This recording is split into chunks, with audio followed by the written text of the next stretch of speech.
बहुत सारे बच्चे जेईई मेंस के पेपर के लिए तैयारी कर रहे हैं, लेकिन वो अपना पेपर देने भी जाते हैं, सारे टेस्ट देते भी हैं, लेकिन पेपर एनालिसिस नहीं करते हैं। तो पहले तो मैं आपको ये बता देता हूँ बेटा कि पेपर एनालिसिस करना क्यों जरूरी है। पेपर एनालिसिस करने से आपको आपकी गलतियां पता लगती हैं और आप उनको अपने नेक्स्ट पेपर में सुधार सकते हैं। अगर आप पेपर एनालिसिस नहीं करोगे तो आपकी जो बहुत स्लिम मिस्टेक है, जो आपको चीजें आती हैं, फिर भी आप वो क्वेश्चन गलत कर दोगे। तो इस वजह से आपको पेपर एनालिसिस करना बहुत ही ज्यादा जरूरी है। अगर आप चाहते हैं कि आपको पेपर एनालिसिस कैसे करते हैं, तो ये वीडियो उसी लिए है कि पेपर को एनालिसिस कैसे करते हैं। मान लीजिए आपने केमिस्ट्री सबसे पहले अटेम्प्ट किया था, तो अगर आपने जैसे आपने केमिस्ट्री अटेम्प्ट किया, अब मान लीजिए आपके 25 में से 15 क्वेश्चन सही हुए हैं और 5 क्वेश्चन आपने गलत कर दिए। तो पहले तो आप ये देखिए कि वो 5 जो क्वेश्चन गलत हुए वो आपके किस वजह से हुए।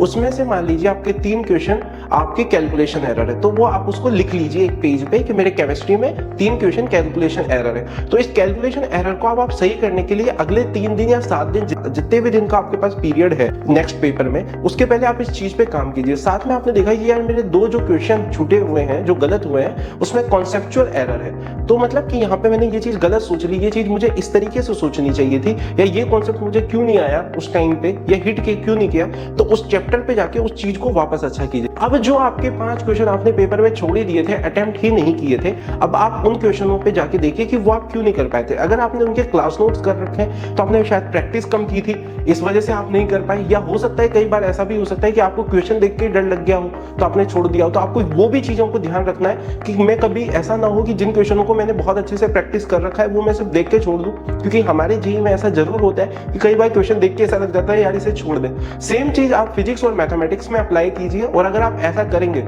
तो मैं डेफिनेटली मानता हूं कि अगर मान लीजिए कि हम एक सब्जेक्ट में अपने 3 से 5 क्वेश्चन, या 3 क्वेश्चन भी मान लीजिए, मिनिमम बेयर मिनिमम आप 3 क्वेश्चन भी जो आपके हमेशा गलत हो रहे हैं वो सही कर पाए, और पर सब्जेक्ट अपन मान लीजिए केमिस्ट्री में 3, मैथमेटिक्स में आपके 3 और फिजिक्स में आपके 3, तो आपके 9 क्वेश्चन हो जाते हैं टोटल, जिसका अपन अगर सम करेंगे मार्क्स का तो कितना आ जाएगा, 36 मार्क्स आ जाएंगे। और साथ में ये अपने नेगेटिव और नहीं हो रहे हैं, और इससे आपको एक तो कॉन्फिडेंस आएगा। और साथ में बेटा एक और याद रखें कि हमेशा बहुत ज्यादा पेपर अटेम्प्ट ना करें, उतना पेपर अटेम्प्ट करें जितना आपने पढ़ रखा है, जिस तरीके से आपने पढ़ रखा है। 300 आउट ऑफ 300 सोच के पेपर बिल्कुल अटेम्प्ट ना करें, क्योंकि आप लोगों को पता है कि हमारे पेपर में हमें 180 प्लस पे या मैक्सिमम 200 पे हमें बहुत अच्छे कॉलेजेस मिल जाएंगे।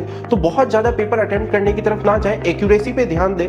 साथ में आप ये भी ध्यान रखें कि अगर आपका केमिस्ट्री आपको थोड़ा जल्दी कर ले तो आप उसको टाइम को मैथमेटिक्स में दे सकते हैं, क्योंकि मैथ्स का पेपर जो होता है थोड़ा लेंथी होता है, तो उसको करने में टाइम भी लगता है। तो वो नॉर्मल है, उसमें आप ऐसे परेशान ना हो कि यार मैं मैथ्स का पेपर तो करने मुझे टाइम लग रहा है, वो टाइम लगता ही है तो कोई बात नहीं। केमिस्ट्री का टाइम जो बचाया हुआ है उसको आप मैथ्स को दे दे, और फिजिक्स में आप अपना देख लें कि आपको कितने टॉपिक्स आते हैं और कौन कौन से क्वेश्चन। और साथ में बेटा जब भी आप पेपर कर रहे हो याद रखें कि हर क्वेश्चन को चेक जरूर कर ले कि आपने जो किया है वो सही किया है। किसी भी क्वेश्चन को डायरेक्ट टिक ना करें, अगर आपको आता भी है तो थोड़ा सा उसको लिख ले, ताकि कई बार क्या होता है कि जब हम पेपर दे रहे होते हैं तो हमारे साथ सबसे मेजर प्रॉब्लम क्या हो जाती है कि कोई बहुत सिंपल क्वेश्चन को हम डायरेक्ट टिक कर देते हैं। अब डायरेक्ट टिक करने से प्रॉब्लम क्या है, जब भी हम दोबारा जाके उसको चेक करेंगे तो जब चेक करना होगा तो हमारे पास कुछ होगा ही नहीं, तो हमें वापस वही थॉट जो हमने गलत सोच लिया था पहली बार में वो भी सही लगने लगता है। और फिर घर पे आके हम देखते हैं अरे शिट यार ये क्वेश्चन तो मेरा बहुत ज्यादा गलत हो गया, तो इस वजह से कि ये तो मेरा सही होना ही चाहिए था। तो उस चीज का आपके नेगेटिव मार्किंग बचेंगे। और साथ में आप सोचिए कि आपको जो -1 मिल रहा था उसकी जगह आपके +4 और हो गए हैं। तो इन चीजों का अगर आप बेटा ध्यान रखते हैं तो आपके आराम से, मैं मान के चलता हूं, क्योंकि काफी बच्चे जो कोटा में रह के या कहीं बाहर से भी 2 साल अच्छे से प्रिपेयर करते हैं उनको काफी अच्छी नॉलेज हो जाती है सब्जेक्ट की। लेकिन प्रॉब्लम क्या है, वो पेपर को सही तरीके से नहीं दे पाते। एक बात याद रखना बेटा, पेपर देना अपने आप में एक आर्ट है, और बिलीव में आपको आर्टिस्ट बनना है, ठीक है, और आप बहुत शानदार आर्टिस्ट बनेंगे। थोड़े पॉइंट को फॉलो करें, और अगर आपको फिर भी पेपर एनालिसिस के बारे में कुछ डाउट होते हैं जो इस वीडियो में मैं कवर नहीं कर पाया हूं तो आप मुझे पर्सनली कॉल करके या मैसेज करके पूछ सकते हैं। थैंक यू सो मच बेटा।